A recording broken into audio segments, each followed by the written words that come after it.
తాడేపల్లిగూడెంలో యథేచ్ఛగా సాగుతున్న భూ అక్రమ దందాలు, ఖాళీ స్థలం కనబడితే కన్నేస్తున్న కాలునాగులు.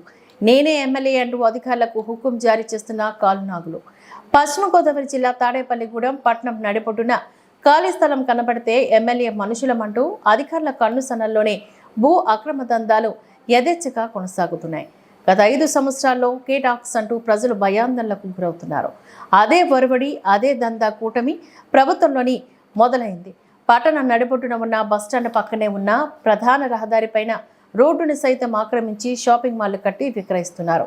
దీనిపైన అధికారులు ప్రశ్నించడంతో వారిపై ఎమ్మెల్యే మనుషులమంటూ బెదిరింపులు దిగుతున్నారని విశ్వసనీయ సమాచారం. ఈ పరిస్థితిలో ఎలాంటి చర్యలు తీసుకోకుండా వారికి అధికారులు వణికిపోతున్నారు. ప్రభుత్వ భూములను సైతం ఆక్రమించి అందిన కాడికి దోచుకుంటున్నారని తాడేపల్లిగూడెం ప్రజలు తెలుపుతున్నారు.